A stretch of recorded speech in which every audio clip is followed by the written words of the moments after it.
اعوذ باللہ من الشیطان الرجیم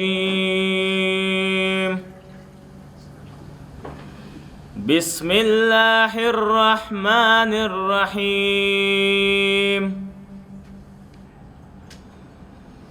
وقال الشیطان لما قضی الامر ان اللہ وعدکم وعد الحق ووعدتكم فأخلفتكم وما كان لي عليكم من سلطان إلا أن دعوتكم فاستجبتم لي فلا تلوموني ولوموا أنفسكم ما أنا بمصرخكم وما أنتم بمصرخي إني كفرت بما أشركتمون من قبل إن الظالمين لهم عذاب أليم۔ اور شیطان تمام امور کا فیصلہ ہو جانے کے بعد کہے گا کہ اللہ نے تم سے بالکل برحق وعدہ کیا تھا اور میں نے بھی ایک وعدہ کیا تھا، پھر میں نے اپنے وعدے کی مخالفت کی اور میرا تمہارے اوپر کوئی زور بھی نہیں تھا سوائے اس کے کہ میں نے تمہیں دعوت دی اور تمہیں اس سے قبول کر لیا۔ تو اب تم میری ملامت نہ کرو اور بلکہ اپنے نفس کی ملامت کرو کہ نہ میں تمہاری فریاد رسی کر سکتا ہوں نہ تم میری فریاد کو پہنچ سکتے ہو۔ تو پہلے سے ہی اس بات سے بیزار ہوں کہ تم نے مجھے اس کا شریک بنا دیا، اور بے شک ظالمین کے لیے بہت بڑا دردناک عذاب ہے۔ وَأُدْخِلَ الَّذِينَ آمَنُوا وَعَمِلُوا الصَّالِحَاتِ جَنَّاتٍ تَجْرِي مِن تَحْتِهَا الْأَنْهَارُ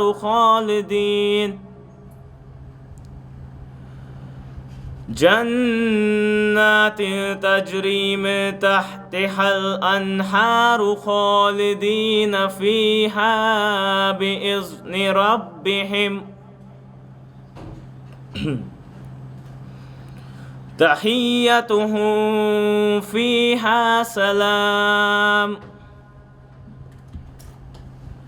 اور صاحبان ایمان اور عمل صالح کو ان جنتوں میں داخل کیا جائے گا جن کے نیچے نہریں جاری ہوں گے، وہ ہمیشہ حکم خدا سے وہی رہیں گے اور ان کی ملاقات کا تحفہ سلام ہوگا۔ أَلَمْ تَرَ كَيْفَ ضَرَبَ اللَّهُ مَثَلًا كَلِمَةً طَيِّبَةً كَشَجَرَةٍ طَيِّبَةٍ أَصْلُهَا ثَابِتٌ وَفَرْعُهَا فِي السَّمَاءِ۔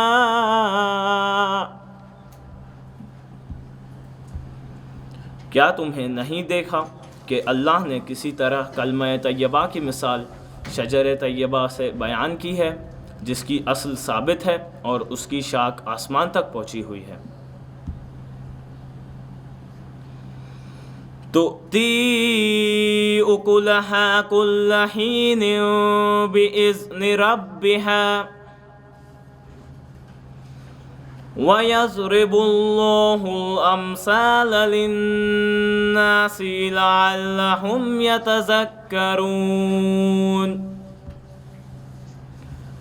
یہ شجرہ ہر زمانے میں حکم پروردگار سے پھل دیتا رہتا ہے، اور خدا لوگوں کے لیے مثال بیان کرتا ہے کہ شاید اسی طرح ہوش میں آ جائے۔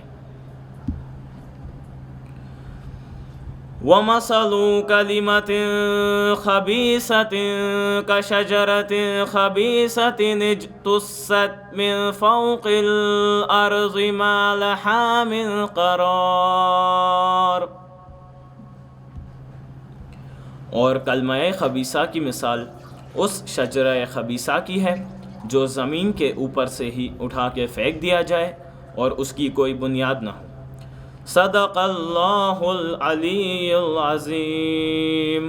اللہم صلی وسلم وزد وبارک علی رسول اللہ وآلہ الاطہار علی رسول اللہ وآلہ الاطہار۔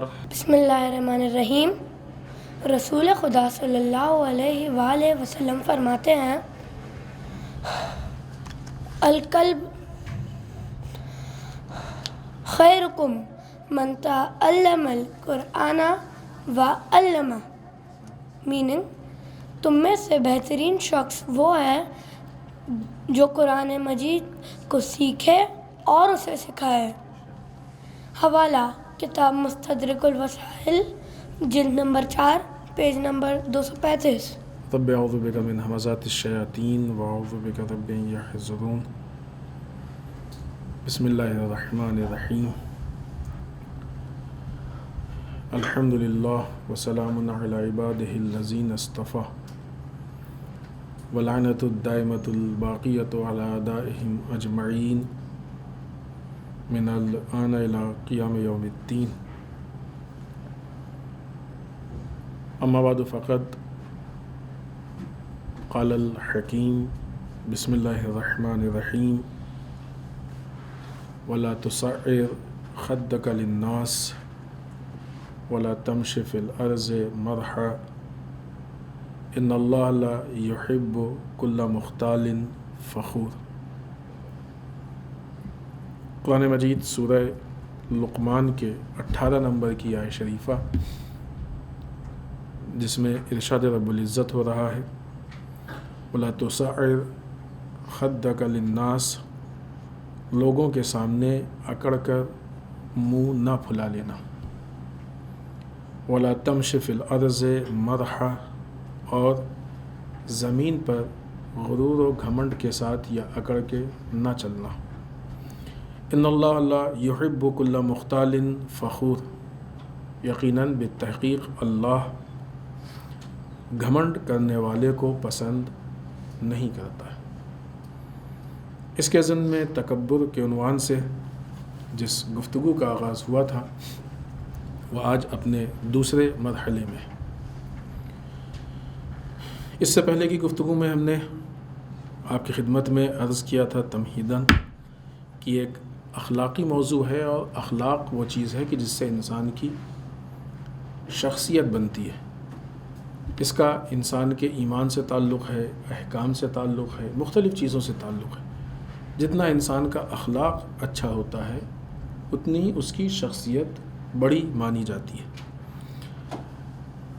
خود موضوع کے انتخاب کی وجہ آپ کی خدمت میں عرض کی تھی کہ کیوں اس کا انتخاب کیا ہے۔ اخلاقی اعتبار سے تکبر ایک انسان کے اندر بری صفت ہے، صفات رذیلہ میں سے آتی ہے، اور یہ ایک اخلاقی بیماری ہے۔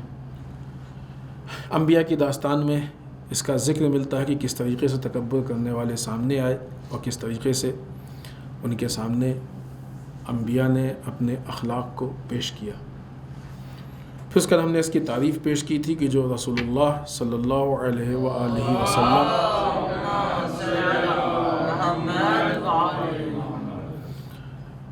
کہ ایک قول یا آپ کے بیان سے لی گئی کہ وَلَكِنَّ الْكِبْرَ أَن تَتْرُكَ الْحَقَّ وَتَتَجَاوَزَهُ إِلَى غَيْرِهِ، تکبر وہ ہے کہ انسان حق کو چھوڑ دے اور تجاوز کر جائے دوسرے کے دائرے میں۔ وَتَنْظُرَ إِلَى النَّاسِ وَلَا تَرَى أَنَّ أَحَدًا إِرْزُهُ كَإِرْزِكَ، اور لوگوں کو اس طریقے سے دیکھے کہ دوسروں کی رسپیکٹ کو، ان کے احترام کو اپنے احترام کے جیسا نہ سمجھے، دوسروں کو اپنے سے پست سمجھے، اپنے سے ذلیل سمجھے۔ وَلَا دَمُهُ كَدَمِكَ، اور دوسرے کے خون کو، اس کے جان کو اپنے جان کی طرح نہیں سمجھے۔ ہمارے جان کی ویلو زیادہ ہے، دوسرے کے جان کی ویلو نہیں ہے۔ یہ تکبر کی تعریف کی تھی۔ صادق آل محمد امام جعفر صادق علیہ السلام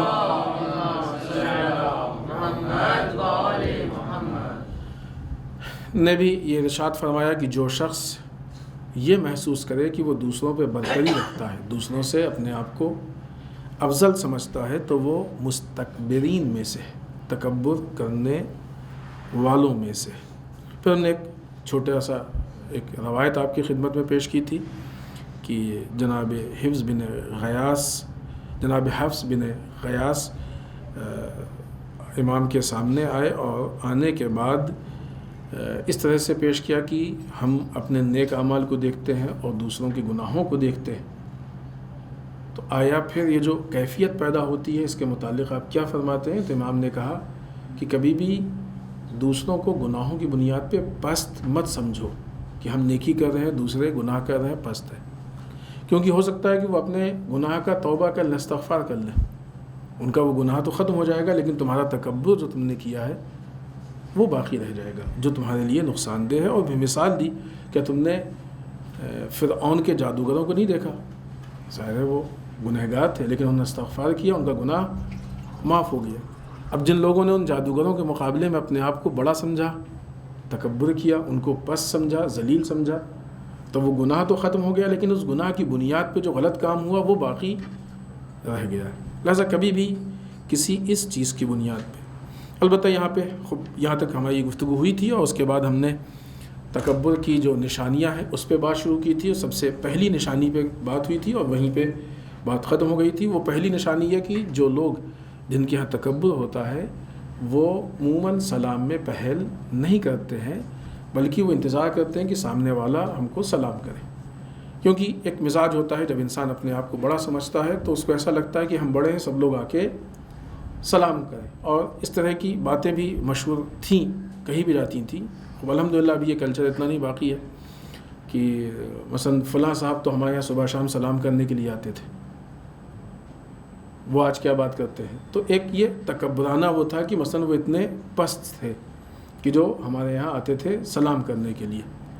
تو بہرحال یہ ایک چیز ہے کہ جس کو تکبر کے عنوان سے دیکھا جاتا ہے اور تکبر کے عنوان سے اس کو استعمال کیا جاتا ہے، لیکن اس کے بعض اوقات دوسرے ریزن بھی ہوتے ہیں۔ کبھی کبھی بچوں کی تربیت کے لیے بھی ہم لوگ بچوں سے کہتے ہیں کہ تم سلام کرو بڑوں کو، وہ ایک الگ پہلو ہے، وہ ایک الگ پہلو ہے، لیکن اس کا مطلب یہ نہیں ہے کہ ہمیشہ بچے ہی بڑوں کو سلام کریں۔ تربیت کے اعتبار سے بھی ہم نے کسی موقع پہ یہ ذکر کیا تھا کہ ہم اپنے بچوں سے 10 مرتبہ سینکڑوں بار کہتے ہیں کہ بیٹا سلام کرو، بجائے اس کے کہ ہم ان سے زبان سے کہیں سلام کرو، ہم خود ان کو سلام کریں،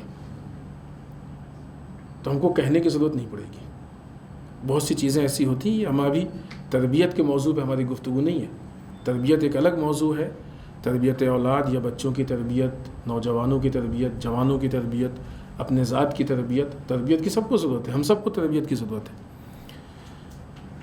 تربیت خود ایک موضوع ہے، ابھی ہم کو اس موضوع پہ بات نہیں کرنی ہے، لیکن بہت اہم پہلو تربیت میں ہے کہ بچے جو دیکھتے ہیں ان کو جلدی اپناتے ہیں، جو کہا جاتا ہے سب سے لیٹ میں اس کو اپناتے ہیں سب سے دیر میں۔ لہٰذا آپ دیکھیں کہ ہمارے معاشرے میں وہ چیزیں کہ جو بچوں سے کہی نہیں جاتی، وہ چیزیں جو ہمارے معاشرے میں دیکھتے ہیں، وہ چیزیں جو ٹی وی پہ کارٹون میں فلاں جگہ پہ دیکھتے ہیں، وہ جلدی اپناتے ہیں، حتیٰ ایک بات دیکھ لیتے ہیں اپنا لیتے ہیں۔ لیکن وہ چیزیں کہ جو ہم کہتے ہیں یہ کرو یہ کرو یہ کرو یہ کرو، تو بعض اوقات پیرنٹس کی شکایت ہوتی ہے کہ زندگی گزر گئی کہتے کہتے اور آج تک سمجھ میں نہیں آیا۔ پرابلم یہ ہے کہ ہمیں نہیں سمجھ میں آیا کہ کیسے کہنا ہے، پرابلم یہ ہے۔ ابھی ہم تربیت کے موضوع پہ بات نہیں کر رہے، لہٰذا بچوں کی تربیت کے لیے بھی اہم یہ ہے کہ ہم بچوں کو سلام کریں، لہٰذا وہ خود سیکھ جائیں گے، ان کو یہ سمجھ میں آ جائے گی بات کہ جب کوئی ملتا ہے تو سب سے پہلے اس سے سلام کیا جاتا ہے، یہ آٹومیٹک ان تک پہنچ جائے گا۔ خوب، یہ ابھی چونکہ ہمارے موضوع میں نہیں ہے لہٰذا گفتگو نہیں کریں گے، خود سلام کرنے سے متعلق جو گفتگو ہے وہ ایک عنوان ہے۔ یہاں پہ یہ صرف بعنوان نشانی کے ہے کہ جن کے اندر تکبر ہوتا ہے ان کے یہاں ایک صفت، یہ ایک ان کی پہچان یہ ہوتی ہے کہ وہ خود سے سلام نہیں کرتے، انتظار کرتے، ان کو ایسا لگتا ہے کہ دوسرا ہم کو سلام کرے گا تو ہم بڑے ہو جائیں گے۔ یہ بات ہم نے اس دن عرض کی تھی کہ ایسا نہیں ہے، اتفاقاً سلام کرنے والا بڑا ہوتا ہے اس لیے کہ اللہ کا اجر اس کو زیادہ ملتا ہے، اس کو زیادہ ملتا ہے۔ دوسری چیز کہ جو متکبر یا تکبر کرنے والے کی نشانی میں سے ہے وہ یہ اور بعض اوقات آپ نے دیکھا ہوگا یہ ایک کلچر ہے ہم لوگوں کی، اور اچھا کلچر ہے یہ، کہ جب ہم لوگ دروازے سے نکلنے لگتے ہیں تو تکلف کرتے ہیں ایک دوسرے سے کہ پہلے آپ نکلیں، یہ پہلے آپ کہہ کے یہ کلچر ایک بعض اوقات اس پہ جوک وغیرہ بھی ہے کہ جب دو آدمی نکل رہے ہیں یا کچھ لوگ دروازے سے تو ایک دوسرے سے تکلفاً کہتے ہیں کہ پہلے آپ تشریف لے جائیں۔ یہ ایک اچھی صفت ہے، اس کو انکساری کہتے ہیں کہ ہم اپنے آپ کو بڑا نہیں سمجھ رہے ہیں، دوسرے کو اپنے سے بڑا سمجھ رہے ہیں، لہٰذا اس سے کہتے ہیں کہ پہلے آپ جائیں۔ یہ اچھی صفت ہے۔ جس انسان کے اندر تکبر ہوتا ہے وہ انسان کوشش یہ کرتا ہے کہ سب ہمارے پیچھے ہوں، پہلے ہم نکلیں، ہمیشہ ہم کسی ایسی جگہ سے پہلے ہم داخل ہوں، پہلے ہم باہر آئیں، پہلے ہم چلیں، اس طرح سے وہ کوشش کرتا ہے۔ یہ تکبر کی نشانی ہے۔ لیکن ظاہر سی بات ہے کہ جتنی نشانیاں ہیں یہ ساری نشانیاں جو اس کے اطراف میں چیزیں ہیں اس کے پس منظر میں دیکھی جائیں گی۔ اب ہو سکتا ہے کبھی جلدی ہے، انسان بھاگ رہا ہے، یا اس نے ایک آدھ دو بار کہا، ظاہر سی بات ہے کب تک پہلے آپ کرتے رہیں گے، جب دیکھا دیر ہو گئی تو نکل گیا۔ تو اب یہ نہیں کہ اس بیچارے کو ہم کہیں گے نہیں تو ہو گیا متکبر، یہ تکبر نہیں، ایسا نہیں۔ وہ حالات دیکھیں، حتیٰ بہت ساری چیزیں ایسی ہوتی ہیں کہ جس میں انسان کی نیت دیکھی جاتی ہے۔ مثال کے طور پہ تکبر کے لیے سب سے مشہور جو لفظ استعمال ہوتا ہے میں، جس کو عربی میں انانیت کہتے ہیں، انا۔ اور جب گفتگو ہوتی ہے میں لفظی یہ ہے، ابھی ٹھیک ہے کہ دو طرح کا گفتگو کا انداز ہے، بعض لوگ کہتے ہیں ہم اپنے آپ کو، بعض لوگ کہتے ہیں میں۔ ادبی اعتبار سے میں زیادہ صحیح ہے، تو وہ جو میں کہہ رہے ہیں ادبی اعتبار سے وہ ہم تکبر کی علامت نہیں کہہ سکتے۔ وہ ایک جو سینٹینس بولتے ہیں، میں یہ فلاں جگہ گیا، میں نے یہ کہا، میں نے یہ کھایا، میں یہ کہوں گا، میں یہ کروں گا، تو جو آدمی لفظ میں کو استعمال کر رہا ہے اس کا مطلب یہ نہیں کہ وہ تکبر کر رہا ہے۔ عربی میں ہر وہ انسان کی جو انا کا لفظ استعمال کر رہا ہے تو اس کا مطلب یہ نہیں کہ وہ تکبر کے لیے کر رہا ہے، وہ ایک کلام کا جز ہے، وہ گفتگو کا جز ہے۔ میں کب، میں یعنی ابھی آگے تکبر کی جو شاخیں ہیں جب ہم اس پہ گفتگو کریں گے، میں یعنی جب وہ اپنے آپ کو سب سے اہم سمجھے، تو یہ جو میں ہے جس کو تکبر کے لیے کہا جاتا ہے کہ تکبر کی بہت بڑی علامت ہے، یہ میں لفظ والی میں نہیں ہے، نیت والی میں، ارادے والی میں، ارادے۔ اسی طریقے سے یہ ساری نشانیاں جو بتائی جا رہی ہیں، یہ نشانیاں دیکھا جائے گا کہ اس کے پیچھے جو انسان ان کاموں کو انجام دے رہا ہے اس کی نیت کیا ہے، اس کا ارادہ کیا ہے۔ اس ارادے کے اعتبار سے یہ طے ہوگا کہ اس کے اندر تکبر ہے کہ نہیں ہے۔ ظاہر سی بات ہے کہ کوئی کسی کے دل کے حالات کو نہیں جانتا ہے، لہٰذا جب تک ہم کو یقین نہ ہو ہم کسی سے سوء ظن نہ کریں۔ لہٰذا جو بات ہم نے روز اول کہی تھی پھر آج ہم آپ کی خدمت میں عرض کریں کہ یہ ساری چیزیں اس لیے نہیں ہیں کہ ان ساری چیزوں کی بنیاد پہ ہم یہ طے کریں کہ فلاں شخص میں تکبر پایا جاتا ہے۔ ہم یہ طے کریں کہ ہمارے اندر تو تکبر نہیں ہے۔ اگر ہم نے کسی کو سلام نہیں کیا تو کس لیے نہیں کیا؟ اتفاقاً رہ گیا، غلطی ہو گئی، یا اس لیے کہ وہ ہم کو سلام کریں ہم بڑے ہیں؟ اگر ہم کسی سے کے آگے گئے تو کس نیت سے گئے؟ اتفاقاً ہو گیا، یا اس لیے کہ نہیں ہم بڑے ہیں لہٰذا پہلے ہم آگے جائیں گے؟ تو دوسرے کے دل میں کیا ہے وہ ہم کو نہیں معلوم، لیکن اپنے دل کے حالات کو تو ہم بہتر جانتے ہیں نا۔ لہٰذا دوسرے میں تکبر ہے کہ نہیں ہے وہ طے کرنا سخت ہے، مشکل ہے، بعض اوقات نہیں طے ہو پائے گا، لیکن ہمارے اندر تکبر ہے کہ نہیں ہے یہ بہت آسانی سے طے ہو سکتا ہے، کیونکہ اپنے دلوں کے حالات ہم بہتر جانتے ہیں۔ لہٰذا یہ ساری چیزیں ہم دوسروں میں تلاش نہ کر کے اپنے میں تلاش کریں کہ ہمارے یہاں ہے کہ نہیں ہے، کس اعتبار سے ہے، کس پس منظر میں ہے، پھر اس بنیاد پہ طے ہوگا کہ آیا ہمارے اندر تکبر پایا جاتا ہے کہ نہیں پایا جاتا۔ اسی طریقے سے لفظ میں، بول چال میں ایک آدمی میں بولتا ہے، وہ ہر جملے میں بولے گا تو سیدھ فیصلہ نہیں ہو سکتا ہے کہ اس کے اندر تکبر پایا جاتا ہے۔ جو آدمی ادبی اعتبار سے بولتا ہے میں، وہ جب بھی بولے گا اپنے آپ کو یہی کہے گا میں، تو یہ دلیل نہیں ہوگی کہ اس کے اندر تکبر پایا جاتا ہے۔ لیکن بولنے والا خود جانتا ہے کہ وہ کس نیت سے بول رہا ہے۔ لہٰذا ہم نے عرض کیا کہ یہ میں جو ہے یہ لفظ والا میں تکبر کی نشانی نہیں ہے، یہ ارادوں والا میں تکبر کی نشانی ہے۔ تو دوسری چیز کہ جب انسان کہیں پہ داخل ہوتا ہے تو یہ چاہتا ہے کہ ہم آگے جائیں، دوسرے ہم سے آگے نہ جانے پائیں، دوسرے جائیں گے تو وہ توہین محسوس ہوگی۔ ہمارے کلچر کی یہ چیز ہے، ہمارے بچوں کو ان چیزوں کو یاد کرنا چاہیے کہ ایک کلچر میں ہے ہمارے کہ جب ہم راستہ چلیں تو کوشش یہ کریں کہ جو ہم سے بڑے ہیں ان سے آگے نہ چلیں۔ یہ ہمارا کلچر ہے، اچھا کلچر ہے یہ، اس کو اسلام میں بھی بہت سے مواقع پہ دیکھا گیا ہے کہ جب راستہ چلیں تو اپنے بڑوں سے آگے نہ چلیں۔ اس کو غیر اخلاقی کام دیکھا جاتا ہے۔ تو دوسرے کی رسپیکٹ کرنا اس اعتبار سے کہ ہم اپنے بڑے سے آگے نہ جائیں، یہ اچھی چیز ہے، لیکن اپنے لیے اہتمام کرنا کہ ہم سے آگے کوئی نہ جائے، یہ بری چیز ہے، یہ تکبر ہے۔ ہم دوسرے کے آگے نہ جائیں، یہ انکساری ہے یا بڑے کی رسپیکٹ ہے۔ ہم سے آگے کوئی نہ جائے، یہ تکبر ہے۔ وہ اچھا اخلاق ہے، خوش اخلاقی ہے کہ ہم دوسرے کے آگے نہیں جا رہے ہیں اور ہمارے آگے کوئی نہ جانے پائے، یہ بد اخلاقی ہے۔ یہ دونوں کا فرق ہے۔ تو یہ دوسری صفت ہے کہ دوسرا ہم سے آگے نہ جانے پائے۔ تیسری چیز یہ کہ الحمدللہ یہ چیز بھی ابھی نسبتاً پہلے کی نسبت کافی کم دکھتی ہے۔ کہیں بھی مجلس کسے کہتے ہیں؟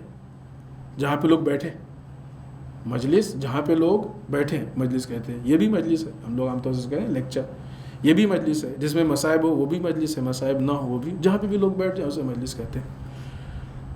حتیٰ کچھ لوگ اگر تنہائی میں بیٹھے بات چیت کر رہے ہیں، 2-4-5 لوگ، اسے بھی مجلس کہتے ہیں۔ جس کے اندر تکبر ہوتا ہے جب وہ کسی مجلس میں جہاں کچھ لوگ بیٹھے ہوتے ہیں جب وہاں پہنچتا ہے تو جو مین جگہ ہوتی ہے جسے کہتے ہیں صدر مجلس، یہ کوشش کرتا ہے کہ وہاں جائے۔ بعض اوقات جو ہم لوگوں کی مجلسیں بھی ہوتی ہیں تو اس میں بھی آپ نے دیکھا ہوگا بعض مجالس میں کہ ایک انسان پیچھے سے، مجلس ہے، مجمع بھرا ہوا ہے، سب لوگ بیٹھے ہوئے ہیں، بیچارہ بعد میں آیا، لیٹ آیا پیچھے سے، اب وہ پورے مجمع کو پھاڑتا ہے، وہ کوشش کر رہا ہے کہ آگے آگے بیٹھے۔ اخلاق کا تقاضا یہ ہے کہ جب داخل ہوئے جہاں پہ جگہ مل جائے وہیں بیٹھ جائے۔ اتنے سب کو ڈسٹرب کرنے کا کیا فائدہ، کیا ضرورت ہے اس کی؟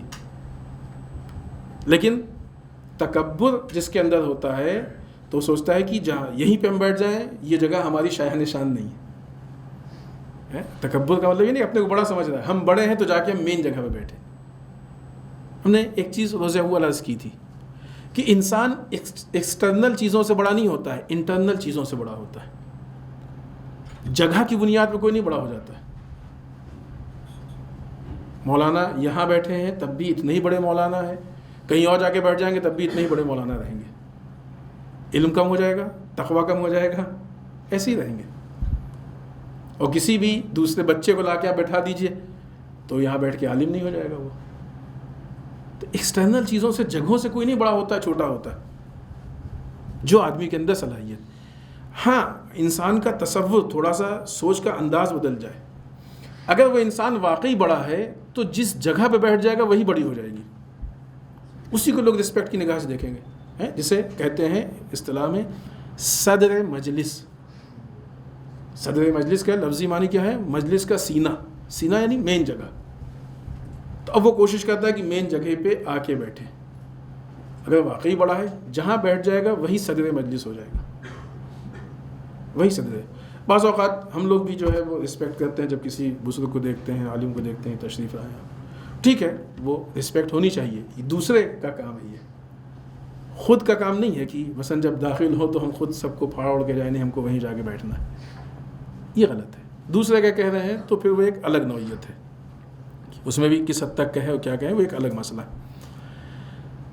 تو تیسری چیز، پہلی چیز ہو گئی سلام۔ یہ کچھ ہم مثالیں پیش کر رہے ہیں شناخت کی، پہچان کی، صفات کی، ظاہر ساری تو مثال نہیں پیش کی جا سکتی، کچھ پیش کر رہے ہیں کہ جو معاشرے میں عام طور سے دیکھنے میں آتی ہے۔ پہلی ہو گئی سلام، دوسری ہو گئی کہ کوئی دوسرے اس سے کوئی دوسرا اس کے آگے نہ بڑھنے پائے، تیسری ہو گئی کہ جب کسی مجلس میں کسی جگہ پہ داخل ہوتا ہے تو کوشش کرتا ہے صدر مجلس میں مین جگہ پہ جا کے بیٹھے۔ چوتھی چیز یہ کہ کبھی بھی کوئی بات چیت ہو، کام ہو، کچھ بھی ہو، ہمیشہ لوگوں کو اپنے سے چھوٹا سمجھتا ہے۔ جو سامنے والے ہیں وہ ہمیشہ ہم سے چھوٹے ہیں، وہ کیا ہے، تو ایسا کر دیں گے یہ ہو جائے گا، ویسا کر دیں گے وہ ہو جائے گا، ہے نا۔ تھوڑا سا پڑھ لیا، فلاں کے پاس کتنا علم ہے، 2 لفظ پڑھا. اس لیے آپ دیکھ لیجئے کہ اہل علم ہمیشہ ایک دوسرے کی رسپیکٹ کرتے ہیں. اس حد تک رسپیکٹ کرتے ہیں، قم میں ہمیں دوسرے کا نام ذہن میں نہیں آ رہا ہے، ایک آیت اللہ جوادی عاملی تھے اور ایک کوئی اور، 2 عالم بیٹھے ہوئے تھے، بزرگ شخصیات. ایک جوان آیا، اس نے آ کے سلام کیا، سلام کرنے کے بعد سوال کیا. اس نے یہ نہیں پوچھا کہ ہم آپ دونوں میں سے کس سے پوچھ رہے ہیں، وہ دونوں ایسے چپ چاپ بیٹھے رہے. کیوں؟ سامنے والا علم میں ہم سے بڑا ہے، وہ بہتر جواب دے گا. دونوں یہ سوچ رہے ہیں. اسے کہتے ہیں انکساری، اپنے آپ کو چھوٹا سمجھنا، دوسرے کو بڑا سمجھنا. ابھی پھر ہم یہ کہیں گے کہ ہماری گفتگو کا عنوان یہ نہیں ہے. علم، علم کی مثال پھلدار درخت سے دی گئی ہے. علم جب آتا ہے تو جس طریقے سے پھل آتا ہے تو درخت یعنی پیڑ میں تھوڑا سا جھکاؤ پیدا ہوتا ہے، ایسے ہی علم جو ہے وہ جھکاؤ پہ انکساری پیدا کرتا ہے، اکڑ نہیں ہوتی ہے. دونوں ایک دوسرے کو اپنے سے بڑا سمجھ رہے تھے کہ وہ جواب دیں گے. وہ بیچارہ بیٹھا، وہ منہ دیکھ رہا ہے. جب تک اس نے طے نہیں کیا کہ ہم کس سے پوچھ رہے ہیں، اس وقت تک دونوں چپ چاپ بیٹھے رہے. یہ بہت یعنی گفتگو میں بہت اہم چیز ہے. بعض اوقات عام لوگوں میں ایسا ہوتا ہے، کبھی کبھی تو ایسا بھی ہوتا ہے کہ لوگ آئے، مولانا سے ہم سے کسی سوال کیا تو جو لوگ بیٹھے ہیں وہ پہلے وہی جواب دے دیتے ہیں. ایسا ہوتا ہے عام طور سے. یہ رسپیکٹ کے خلاف ہے، احترام کے خلاف ہے. تو کسی کو، البتہ یہ ایک الگ گفتگو تھی جو یہاں تک پہنچ گئی ہے، کسی بھی معاملے میں دوسرے کو اپنے سے چھوٹا سمجھنا یا چھوٹا ثابت کرنا، یہ ہوتا کب ہے؟ یہ درواقع یہ ساری چیزیں تب ہوتی ہیں کہ جب انسان صحیح معنوں میں اپنے اندر نقص محسوس کرتا ہے. اس کو برابر کرنے کے لیے یہ چیزیں لیپا پوتی ہیں. نہیں معلوم لیپا پوتی یہاں استعمال، اردو میں استعمال ہوتا ہے لیپا پوتی، آپ لوگوں کے یہاں استعمال ہوتا ہے کہ نہیں؟ یہ چیزیں لیپا پوتی ہیں کسی عیب کو چھپانے کے لیے، کسی کمی اور نقص کو میں. تو یہ ساری چیزیں لیپا پوتی ہیں لوگوں کے سامنے یہ ثابت کر سکے کہ ہم بڑا ہیں، ہم بڑے. معلوم ہے کہ نہیں بڑے ہیں، احساس ہے، معلوم ہے کہ اگر ہم صدر مجلس میں نہیں آئیں گے تو ہم بڑے نہیں شمار کیے جائیں گے، فلاں نہیں ہوگا تو ہم بڑے شمار نہیں کیے جائیں گے. لہٰذا ان ساری چیزوں سے اپنے آپ کو بڑا ثابت کرنے کی کوشش کرتا ہے. تو دوسروں کو چھوٹا ثابت کرے، دوسروں کو چھوٹا سمجھے، دوسروں کو چھوٹا کہے، کچھ بھی اپنے کام سے، زبان سے، بات چیت سے، انداز سے، ارے وہ تو ایسا ہی ہے. حتیٰ بعض اوقات کسی کے نام سن کے کبھی چہرے کے جو تاثرات ہوتے ہیں وہ تاثرات بھی انسان کے تبدیل ہو جاتے ہیں. اس کا مطلب کیا نہیں؟ ہاں ایسا ہی ہے. یہ بھی غلط ہے، یہ بھی تکبر کی علامت ہے. یا طنزیہ مسکراہٹ، یہ بھی تکبر کی علامت ہے. ہر وہ چیز کی جس کے ذریعے سے ہم کسی کو چھوٹا ثابت کر دیں، تکبر ہے. ہاں اس کے علاوہ کہ جہاں پہ وہ مسئلہ یا وہ صفت کی جس کے بارے میں بیان کرنا، بتانا ہمارے لیے ضروری ہو، اس کی ضرورت ہو، وہ ایک الگ چیز ہے. اب کوئی پوچھ ہی رہا ہے کہ فلاں صاحب نے کس کلاس میں پڑھائی کی، کتنا پڑھے، کون سی کتاب پڑھی، تو ٹھیک ہے، ہم اس عنوان سے نہیں بتائیں گے کہ مثلا وہ بہت چھوٹی کتاب پڑھ رہے ہیں. نہیں، جو ان کا اسٹیٹس ہے وہ بتا رہے ہیں کہ انہوں نے یہ پڑھا، یہ پڑھ رہے ہیں. ان کے جو حالات ہیں اس کو ہم بیان کر رہے ہیں. 5ویں چیز، 4 چیزیں بیان ہو چکی ہیں. سلام 1، مجلس میں صدر مجلس 2، کوئی اس کے آگے نہ جائے 3، ہمیشہ سب کو چھوٹا سمجھے 4، 5ویں چیز کوئی اس پہ تنقید نہ کرے. تنقید سمجھتے ہیں؟ اردو لفظ ہے، تھوڑا سخت ہے شاید. Criticise, comment. کسی کے بارے میں مثلا پروگرام ہو گیا، ایک آدمی آیا، آنے کے بعد انہوں نے کہا کہ ماشاءاللہ آپ نے بہت اچھی تقریر کی، بڑے اچھے مفہوم بیان کیے، مطالب بیان کیے، اور یہ ہوا وہ ہوا. جب تک وہ تعریف کرتے رہے بڑا اچھا لگا ہم کو، مسکراتے رہے ماشاءاللہ کیا ہے. کہا لیکن ایک پرابلم تھی آپ کی تقریر میں، اور بس یہیں پہ چہرہ. آپ کون ہوتے ہیں پرابلم ڈھونڈنے والے؟ یہ کیا مسئلہ؟ جب تک تعریف کر رہے تو بڑا اچھا لگ رہا تھا، اب جو اس میں نقص تھا وہ بیان کر رہے ہیں، خراب لگ رہا ہے، وہ بھی تو سنیں، بلکہ ہونا تو یہ چاہیے کہ تعریف نہ سنیں، تعریف والی بات کاٹ دیں، بھائی تعریف مت کیجیے ہمارے منہ پہ، لیکن جو حقیقت ہے وہ بیان کرے نا. ایک آدمی ہے اس کی نظر تنقید کر رہا ہے، یہ پرابلم ہے، یہ مشکل ہے. جس کے اندر تکبر ہوتا ہے وہ اپنی تنقید نہیں برداشت کر پاتا ہے. ذرا سا آپ اس سے بتا کے دیکھیے کہ آپ میں یہ پرابلم ہے، پھر بات کو الٹا کریں. ہم یہ نہیں دیکھیں کہ اس سے نہیں، ہم یہ دیکھیں کہ ہم سے اگر کوئی کہتا ہے، مثلا کسی نے کوئی وعدہ کیا اور اس کے بعد نہیں پورا کیا، بھائی آپ نے فلاں وعدہ کیا نہیں پورا کیا، ارے آپ ایسے کیسے آپ نے کہہ دیا ہم نے وعدہ نہیں پورا کیا؟ نہیں کیا تو کیا کہیں گے؟ نہیں کیا یہی تو ہوگا نا. وعدہ کیا تھا نہیں پورا کیا تو اس کو یہی تو کہیں گے کہ پورا نہیں کیا. خوب تکبر ہے، اور یہ تو عجیب بے انتہا تکبر ہے کہ انسان سامنے کی چیز کو جھٹلا رہا ہے، اس کی کوئی مثال ہی نہیں ہے. لیکن اس طرح کے واقعات، اس طرح کے حالات معاشرے میں پائے جاتے ہیں. خوب تکبر کی علامت ہے کہ انسان در واقع تنقید جو ہوتی ہے وہ حقیقت پہ مبنی ہوتی ہے، فیکٹ جو حقیقتیں ہوتی ہیں.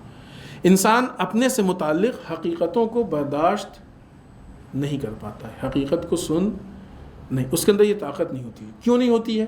اس لیے کہ وہ یہ سمجھتا ہے، تکبر کا مطلب یہ کہ اپنے کو بڑا سمجھ رہے نہیں، ہمارے اندر کوئی نقص نہیں ہے.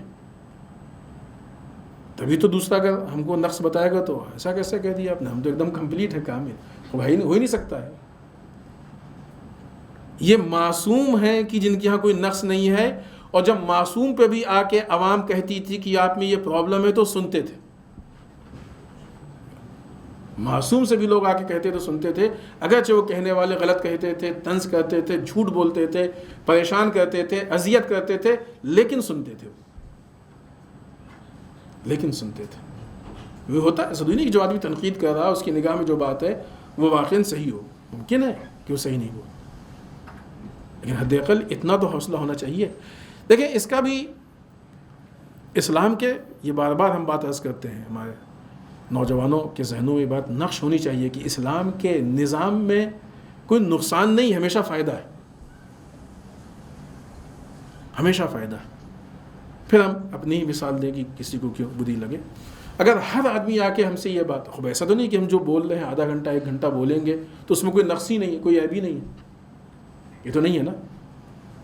ہو سکتا ہے آپ لوگ مانے نہ مانے، لیکن ہمیں یقین ہے کہ ہے نقص، پرفیکٹ نہیں ہے 100%. اب اگر پروگرام کے بعد ہر آدمی آ کے صرف تعریف کرے گا تو ہمارے وہ نقائص دور نہیں ہوں، نقائص دور نہیں ہوں گے، ویسے ہی باقی رہ جائیں گے وہ. لیکن اگر کوئی آ کے صحیح انداز میں اس نقائص کو بیان کر دے گا اور ہم اس کو ایکسیپٹ کر لیں گے تو نقائص دور کرنے کی کوشش کریں گے، اور ہماری ذات بنسبت پہلے کے بہتر ہو جائے گی. کامل نہیں ہوگی پھر بھی، بنسبت پہلے کے بہتر ہو جائے گی. تو جو انسان نقائص سننے کا عادی نہیں ہوتا ہے اس کے ہاں ترقی کے راستے بند ہو جاتے ہیں، اور جب ترقی کے راستے بند ہوتے ہیں تو وہیں سے اس کا زوال شروع ہو جاتا ہے. جب تک ہم کسی چیز کا نقص نہیں محسوس کریں گے اس وقت تک وہ چیز بہتر نہیں ہو سکتی ہے.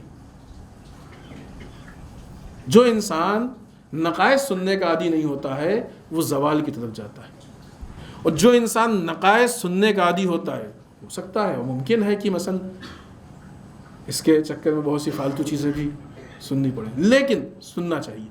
اگر سننے کا عادی ہے تو اس کی ذات بہت تیزی سے کمال کی طرف جاتی ہے. ہو سکتا ہے کہ نقائص بیان کرنے والا شاید طنزیہ طور پہ بیان کرے، دشمنی میں بیان کرے، دوستی میں بیان کرے، محبت میں بیان کرے، عداوت میں بیان، جیسے ہی بیان کرے، لیکن چیز تو ہم کو ملی نا،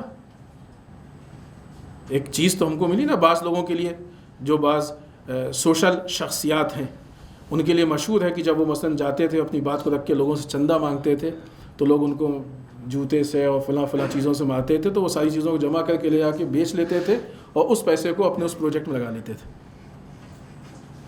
تو وہ چیز دشمنی میں ان کے اوپر چلائی گئی، انہوں نے اس سے ایک پازیٹیو پہلو، مثبت پہلو نکال لیا. تو ہر چیز سے ایک مثبت پہلو آدمی نکال سکتا ہے.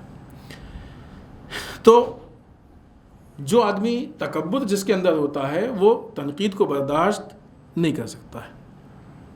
اسی طریقے سے نصیحت اگر کوئی اس کو کرے، نصیحت کا تو مطلب ہی یعنی جو مشہور ہے عام طور سے کہ نصیحت بڑا چھوٹے کو کرتا ہے نا، کہتے بھی ہیں کہ دیکھیے ہم آپ کو بیٹا یہ نصیحت کر رہے ہیں، تو ظاہر سی بات کوئی نصیحت کرنے آیا تو اس کا مطلب یہ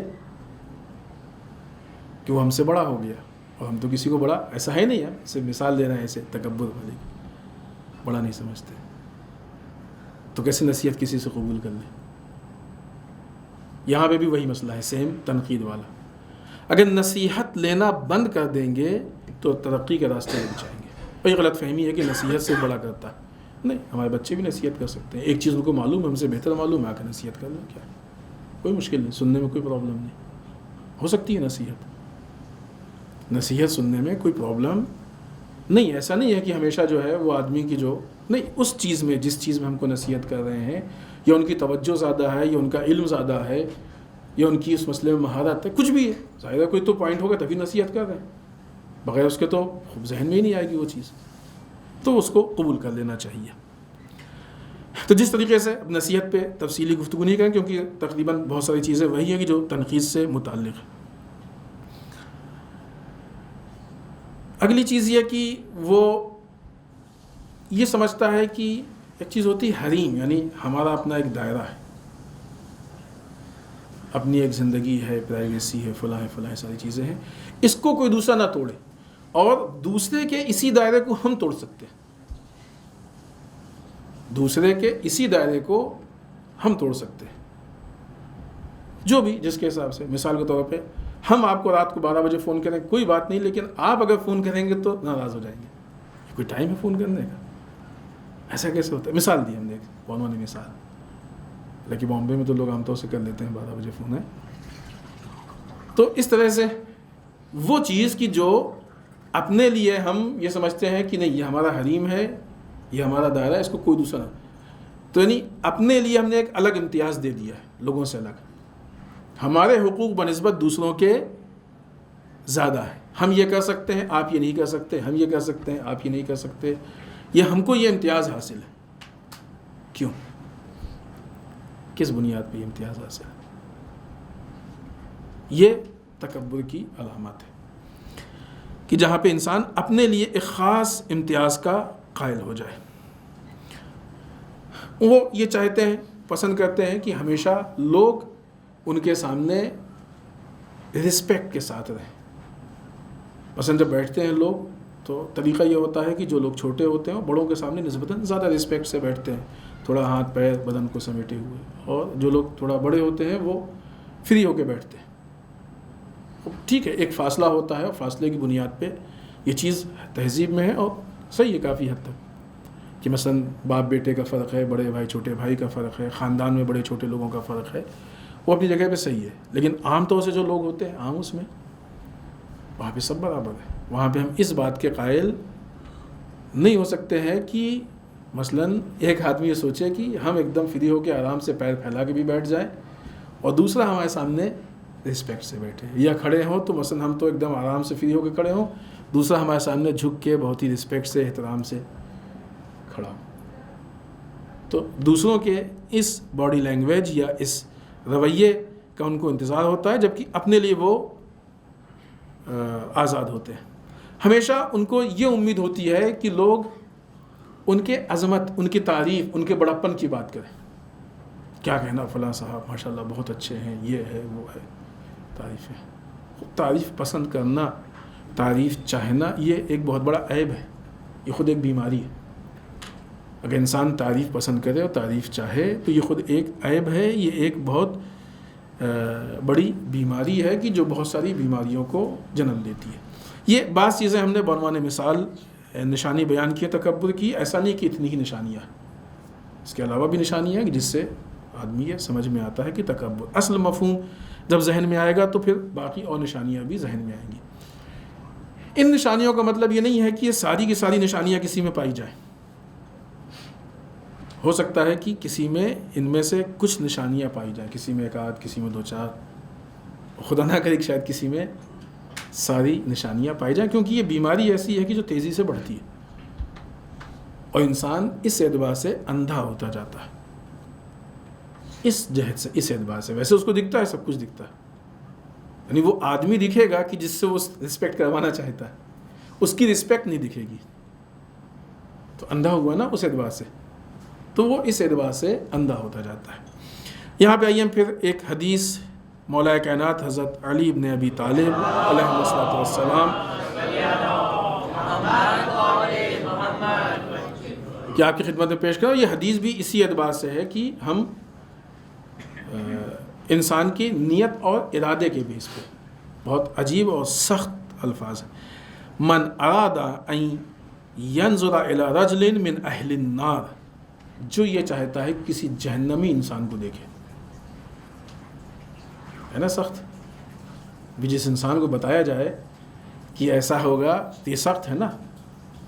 جو یہ چاہتا ہے کہ کسی جہنمی کو دیکھے، یعنی دنیا میں کسی کو دیکھ کے یہ کہہ دے کہ یہ جہنمی ہے، فَلْيَنْظُرْ إِلَى رَجْلٍ قَائِدٍ وَبَيْنَ يَدَيْهِ قَوْمٌ قِيَامٌ، وہ ایسے آدمی کو دیکھ لے کہ وہ بیٹھا ہو اور اس کے آس پاس لوگ کھڑے ہوئے۔ پھر اس کی وضاحت کی ضرورت ہے جو ہم نے پہلے عرض کیا، ہو سکتا ہے کہ وہ کسی مجبوری سے بیٹھا ہو، پرابلم ہو اس کو، لہذا جب تک ہم اس کے نیت و ارادے کو نہیں جانیں گے ہم نہیں کہہ سکتے۔ ہو سکتا ہے کوئی مشکل ہو، کوئی مسئلہ ہو، لہذا اس کا مطلب ہی نہیں کہ کہیں پہ بھی ہم نے دیکھا کہ ایک آدمی بیٹھا ہو باقی کھڑے ہیں، وہ فوراً حکم لگا یہ جہنمی ہے۔ اتنا فاسٹ ہم کسی کے لیے فیصلہ نہیں لے سکتے۔ پھر مفہوم کیا ہے اس کا؟ اس کا مفہوم یہ ہے، پہلے تو اصل مفہوم پھر مصداق۔ مفہوم یہ ہے کہ انسان تکبر کی بنیاد پہ اگر بیٹھا ہوا، یہ سوچے کہ ہم سب سے بڑے ہیں، یہ سارے لوگ ہیں، ان سب لوگوں میں کسی کو بیٹھنے کا حق نہیں ہے، سب کے سب کھڑے رہیں گے، ہم بیٹھیں گے صرف، ہم سب سے بڑے۔ اب کیا ہوا؟ یہ تکبر ہوا۔ اس بنیاد پہ اگر کوئی بیٹھے اور سب کو کھڑا رکھے، اب اس کے دل کے حالات ہم تو نہیں جانتے، لہذا مصداق کے اعتبار سے پھر وہی بات جو ہم نے پہلے عرض کی تھی کہ ہم بجائے اس کے کہ دوسروں کے لیے فیصلہ کریں، ان کے دل کے حالات ہم نہیں جانتے، اس کی نیت ہم نہیں جانتے، اپنے دل کے حالات ہم جانتے ہیں، اپنی نیت ہم جانتے ہیں، لہٰذا ہم اپنے بارے میں فیصلہ کریں۔ کبھی ایسے حالات پیش آئیں تو ہم اپنے آپ کو اس برائی سے محفوظ رکھیں، ایسا نہ ہو کہ امام علی کے اس قول کے مطابق ہم جہنمی ہو جائیں۔ مقصد اور دوسرا مقصد، مسئلہ یہ صرف اس کا نہیں ہے کہ اس شکل میں بیٹھا ہو وہ کھڑا، نہیں، مقصد یہ کہ وہ اپنے آپ کو سب سے بڑا سمجھ رہا ہے کہ دوسروں کے احترام اور رسپیکٹ کا قائل نہیں ہے، اپنے رسپیکٹ کا قائل ہے، دوسروں کے حقوق کا قائل نہیں ہے، اپنے حق کا قائل ہے۔ تو اگر کسی کے اندر یہ تکبر پیدا ہو جائے، ولو یہ کہ شکل بیٹھنے کے علاوہ کوئی اور بھی ہو، تب بھی امام علی کے اس قول کا وہ مصداق ہوگا۔ کس کے لیے ہے یہ؟ دوسروں کے دلوں کو ہم نہیں جانتے ہیں، لیکن اپنے دل کو ہم بہتر جانتے ہیں، لہذا ہر انسان اگر اپنا جائزہ لے تو معاملہ خود بخود پوری کائنات سدھر جائے گی۔ اگر ہر انسان اپنے کو سدھارنے کی کوشش کرے تو پوری کائنات خود بخود سدھر جائے گی۔ آئیے یہاں سے ایک اگلی گفتگو شروع ہوتی ہے، ایک 2-4-5 منٹ ہم بات کر لیں اور پھر اس کے بعد آپ کی زحمت کو تمام کریں۔ بہت زیادہ تفصیلی گفتگو بھی نہیں کریں گے کیونکہ ظاہر اخلاقی گفتگو ہے، تو اخلاقی گفتگو یوں بھی ذہن کو گرا گزرتی ہے تھوڑی سی۔ تکبر کی کچھ شاخیں، ڈال ہیں، جیسے دیکھیں پیڑ لگا ہے، اس کی کچھ ڈال، کہیں بھی کوئی پیڑ ہوتا ہے، چھوٹا ہوتا ہے، بڑا ہوتا ہے، تو اس کی کچھ شاخیں ہوتی ہیں، کچھ ڈال ہوتی ہیں، سب کی جڑ ایک ہی ہوتی ہے۔ تو تکبر سب کی جڑ، جو بنیاد ہے سب کی جڑ، اس کی کچھ شاخیں، یہ شاخیں اگر دکھائی دیں، ہو سکتا ہے کسی کے یہاں ساری شاخیں پائی جائیں، یہ شاخیں اگر دکھائی دیں تو یہ سمجھ لیں کہ اس کی بنیاد تکبر ہے۔ وہ شاخیں کیا ہیں؟ نام ہم آپ کو بتا دیں اور پھر اس کا انشاءاللہ ایک وضاحت کریں گے۔ آج شاید 1-2 کی وضاحت ہو پائے، پھر انشاءاللہ کل اس بات کو آگے بڑھائیں گے۔ اس کو اب تھوڑا یہ اصطلاحیں، چونکہ یہ کام عموماً عربی فارسی اردو میں ہوا، لہٰذا اصطلاحیں بھی اسی ٹائپ کی ہیں، تھوڑا سا ہم اس کو کوشش کر رہے ہیں تبدیل کرنے کی۔ خود برتر بینی، اپنے کو بڑا دیکھنا، سب کی بھی وضاحت کریں گے کہ اس کا مطلب کیا ہوتا ہے۔ خود محوری، ہم ہی مین ہے، سب کچھ ہے، باقی سب ہمارے گرد میں۔ خود خواہی، اپنے کو چاہنا ہر جگہ پہ، اپنے کو بہتر سمجھنا۔ برتر جوئی، بڑی، اپنے لیے بڑا ڈھونڈنا۔ فخر فروشی، فخر کرنا، افتخار کرنا۔ یہ چیزیں اور اس ٹائپ کی اور بعض چیزیں یہ وہ ہیں کہ جن کو تکبر کی شاخ، ڈال کہا جاتا ہے، برانچ تکبر کی۔ خوب، سب سے پہلا ہے خود برتر بینی۔ مختلف یہ جو ہم نے نام بتائے ہیں وہ الگ الگ اینگل سے اس میں فرق ہے، کہ سب کی ہم تعریف کریں گے تو آپ کو فرق کچھ نہ کچھ محسوس ہوگا، لیکن جیسا کہ ہم نے عرض کیا کہ سب کی جڑ تکبر ہے۔ بنیاد یہی ہے کہ چونکہ ہم بڑے ہیں لہٰذا ہم کو یہ سب کرنا چاہیے، خدا نخواستہ، نعوذ باللہ۔ پہلی چیز کہ خود برتر بینی، وہ انسان کہ جو ہمیشہ ہر معاملے میں اپنے آپ کو سب سے بڑا سمجھے، تو اس کو کہتے ہیں کہ اس کے ہاں خود برتر بینی، یعنی اپنے کو بڑا دیکھتا ہے، یہ باقی سب کو اپنے سے چھوٹا دیکھتا ہے۔ مثلا کسی بھی چیز کا اہتمام ہو، بعض جگہوں پہ ہوتا ہے کہ اگر پروگرام ہوا، مجلس ہوئی، تو جو بھی تقسیم ہو رہا ہے، بٹ رہا ہے، پہلے ان کو مل جائے، پھر دوسروں کو ملے۔ کوئی بھی مسئلہ ہو، پہلے ان کو، پھر یہاں پہ ہم جیسے ہم نے اس سے پہلے بتایا تھا وہ چلنے میں دوسری جگہوں پہ دو پہلو ہوتا ہے۔ ایک یہ ہوتا ہے کہ آدمی جس کی رسپیکٹ کرتا ہے، جس کو بڑا سمجھتا ہے، یہ چیزیں، یہ رسپیکٹ اس کو دیتا ہے، وہ الگ ہے سامنے سے کوئی دے۔ انسان خود ایسے حالات پیدا کرے کہ اس کو یہ ملے یا سامنے والے کو مجبور کرے، یہ تکبر ہے، اس کو کہتے ہیں خود برتر بینی۔ بعض اوقات لوگ ناراض ہو جاتے ہیں، ارے ہماری تو رسپیکٹ ہی نہیں ہوئی۔ کیا رسپیکٹ نہیں ہوئی؟ جس کو وہ رسپیکٹ کہہ رہے ہیں وہ در واقع ان کے تکبر کی بھوک تھی جو پوری نہیں ہوئی۔ بعض اوقات لوگ ناراض ہو جاتے ہیں، ہم تو گئے تھے فلاں جگہ، فلاں بزم میں گئے تھے، ہماری رسپیکٹ نہیں ہوئی۔ رسپیکٹ کا مطلب کیا؟ رسپیکٹ کا مطلب وہ سمجھتے ہیں کہ سارے مومنین کو الگ کر کے اور ان کو ایک الگ اس سے دیکھو۔ کیوں ایسا ہے؟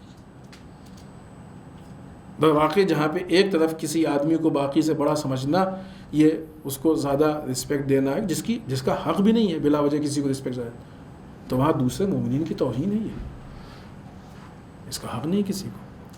اسلام میں کیا ہے؟ سورہ حجرات کی وہ آیت ہے کہ اللہ کے نزدیک سب سے زیادہ صاحب عزت وہ ہے جو تقوی میں سب سے زیادہ۔ تکبر کا ہونا اس بات کی دلیل ہے کہ تقوی میں کمی ہے۔ تکبر کا ہونا اس بات کی دلیل ہے کہ تقوی میں کمی ہے۔ تو یہ جو اس طرح کی رسپیکٹ آدمی چاہتا ہے، احترام چاہتا ہے، وہ خود برتر بینی ہے۔ ہر چیز ہم سے شروع ہو، ہر چیز میں مین ہم کو کہا جائے، ہم سے آ کے یہ ہم یہاں پہ وہ لفظ استعمال ہوتا ہے، میں، انا، لیکن کون سا ادبی لفظ نہیں ہے۔ کوئی آدمی اگر بات چیت میں یہ بات لفظ استعمال کر رہا ہے، میں یہ ہوں، میں نے یہ کہا، میں یہاں گیا، میں تو یہ نہیں کہ سوچیے گا کہ یہ تکبر کر رہا ہے، نہیں، وہ ہے، وہ لینگویج میں ہے۔ وہ تکبر کب ہے؟ کہ جب وہ عمل میں ہو، جب اس کی نیت میں ہو، جب اس کے ارادوں میں ہو، تب پھر وہ تکبر ہے۔ لہذا اگر انسان جو ہے وہ اس چیز کو محسوس کر رہا ہے، خود برتر بینی، اپنے آپ کو اس اعتبار سے بڑا دیکھ رہا ہے کہ ہمیشہ جو ہے وہ بنسبت دوسروں کے اس کو بڑا دیکھا جائے، بنسبت دوسروں کے اس کو اولویت دی جائے، بنسبت دوسروں کے اس کو جو ہے زیادہ احترام دیا جائے، زیادہ رسپیکٹ دیا جائے، اس کے لیے زیادہ الگ سے وہ حصہ ہو، الگ سے اس کے لیے، تو یہ اس کو کہتے ہیں اپنے کو برتر سمجھنا، اپنے کو بڑا سمجھنا، جو کہ جائز نہیں ہے۔ اگر انسان کے یہاں واقعی کمال پایا جاتا ہے، دینداری، تقوی، ایمان، تو وہ اپنے کو چھوٹا سمجھتا ہے، بڑا نہیں سمجھتا۔ ایک پوائنٹ پہ اور گفتگو کر لیں اور پھر آپ کی زحمت تمام کریں۔ دوسرا پوائنٹ اسی کا ہے خود محوری۔ محور کسے کہتے ہیں؟ محور دھرے کو کہتے ہیں۔ ابھی اس دن شہادت کے دن میں جو مجلس میں ہم نے وہ چکی والی مثال دی تھی. امام علی علیہ السلام نے کیا کہا تھا کہ جو چکی کی جو کیل ہے ہماری وہ مثال ہے, اسی کو محور کہتے ہیں. محور وہ ہے کہ جس کے چاروں طرف کوئی چیز گھومے. چکی کا محور وہ ہے. مثال یاد ہے چکی؟ نہیں, ہمارے بچے جو نہیں رہے شاید. چکی کے دو پارٹ ہوتے ہیں, ایک نیچے کا پارٹ ہوتا ہے, ایک اوپر کا ہوتا ہے. نیچے والے پارٹ میں بیچ میں ایک کیل ہوتی ہے, اوپر والے پارٹ کو اسی میں رکھا جاتا ہے, پھر گھمایا جاتا ہے. تو یہ اوپر والا پارٹ کہاں گھومتا ہے؟ وہ جو محور ہوتا ہے اسی کے چاروں طرف گھومتا ہے. تو یہ سینٹر ہے, یہ مرکز ہے. ہر چیز اس سے ریلیٹڈ ہے. اگر یہ ہٹ جائے گا تو باقی چیزیں سب ختم ہو جائیں گی, ہے نا. تو ایسا نہیں کہ محور کوئی چیز نہیں ہے, محور ہے. اصل تو دنیا کے لیے یوں تو ذات پروردگار اصل محور ہے, خالق ہے, مالک ہے, سب کچھ. اس نے رسول کو محور بنایا, اس نے امام کو محور بنایا, اس نے بعض اولیاء, بعض شخصیات کو محور بنایا.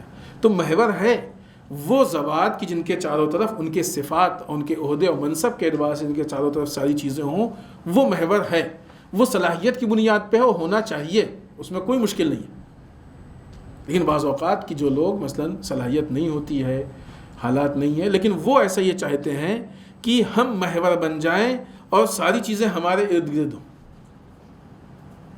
یہ تکبر ہے. یہ عام طور سے کہاں ہوتا ہے؟ یہ عام طور سے اجتماعی سوشل کاموں میں ہوتا ہے. یہ سوشل کاموں میں ہوتا ہے عام طور سے. جب انسان سوشل کام کرتا ہے تب اس کو ایسا لگتا ہے, اس کا دل چاہتا ہے کہ اگر مثلا کوئی دوسرا کام ہو تو لوگ ہم کو بتائیں, لوگ آ کے ہم سے پوچھیں, لوگ آ کے ہم سے بات کریں, لوگ آ کے ہم سے کہیں, ہم ہر چیز میں اس کی خواہش ہوتی. محور اپنے کو دیکھتا ہے, ہمارے بغیر کوئی کام نہیں ہونا چاہیے. اب یہ تکبر کی علامت ہے کہ ہر چیز ہم سے متعلق ہو, ہر چیز ہمارے اس سے ہو. ہم کہیں تو ہوگا, ہم نہیں کہیں تو نہیں ہوگا, ہم یہ کریں گے تو ہوگا, ہم وہ کریں. اب یہ تکبر کی علامت ہے.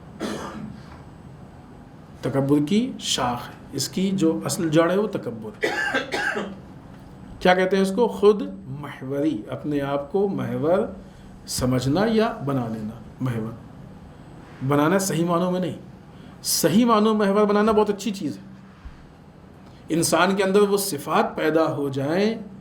کب محور ہوگا انسان تب محور ہوگا کہ جب ہر آدمی آ کے, جب ہر آدمی کی ضرورت اس سے بہت اچھی چیز ہے. یہ تو واقعی انسان کا کمال ہے. دوسروں کی ضروریات کو پورا کرے, دوسروں کی ہیلپ کرے, ہر کام میں آگے بڑھ کے حصہ لے, ہر کام کو انجام دے, ہر کام میں جو ہے اخلاص سے کوشش کرے, اپنا وقت صرف کرے, اپنی انرجی صرف کرے, اور بھی جو دوسری قربانیاں ہیں قربانیاں دے. خوب یہ انسان آہستہ آہستہ خود ہو جائے گا. انسان کو کام محور بناتا ہے, کام محور بناتا ہے. لیکن بعض اوقات آدمی چاہتا ہے کہ ہم کریں کچھ نہ, بیٹھے ہوئے ہیں, اور پھر اس کے بعد ہر آدمی جو ہے وہ آ کے ان کے اوپر ساری چیزوں کو محور کر دے, سینٹرلائز کر دے. یہ تکبر کی شاخ ہے. یہاں پہ عملی اعتبار سے پرابلم یہ ہوتی ہے کہ جب انسان کو یہ نشہ پیدا, تکبر بھی ایک طرح کا نشہ ہے اور بدترین نشہ ہے.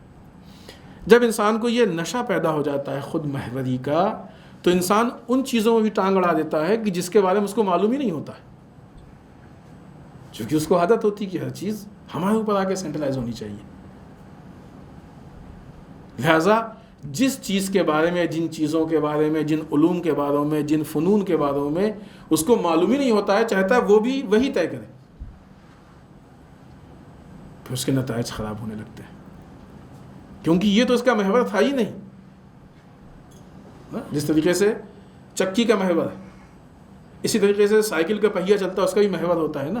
ابھی چکی کے پارٹ کو نکال کے آپ سائیکل کے پہیے میں لگا دیجئے, آؤٹ پٹ آئے گا, اس کا کام دے گا؟ نہیں دے گا نا, کیونکہ یہ چیز اس سے متعلق ہے ہی نہیں. یہ اس کا محور نہیں ہے, وہ دوسری چیز کا محور ہے, وہ دوسری چیز, اس کا محور کچھ اور ہے. تو جب تک کوئی چیز اپنے محور پہ جا کے فٹ نہیں ہوگی اس وقت تک وہ جواب نہیں دے گی, اس وقت وہ اپنا رزلٹ نہیں دے گی. لہذا بعض اوقات انسان ہوتا تو ہے محور, لیکن کسی خاص فیلڈ کا محور ہوتا ہے. جب تک اس فیلڈ کا محور رہے گا اس وقت معاشرے کو فائدہ پہنچائے گا. جیسے ہی فیلڈ کو چینج کر دے گا، نہ یہ کہ فائدہ نہیں پہنچائے گا، معاشرے کو نقصان پہنچائے گا، وہ معاشرے کے لیے نقصان دہ ہوگا. تو یہ دو شاخ ہے کہ جو ہم نے آپ کی خدمت میں عرض کی. ایک خود برتر بینی، اپنے آپ کو برتر دیکھنا، اور دوسرے خود محوری، اپنے آپ کو ہر چیز کا محور سمجھنا. ہمارے خیال سے آج ہم اپنی گفتگو یہاں پہ ختم کرتے ہیں. انشاءاللہ آگے کل گفتگو ہوگی. والسلام علیکم ورحمۃ اللہ وبرکاتہ.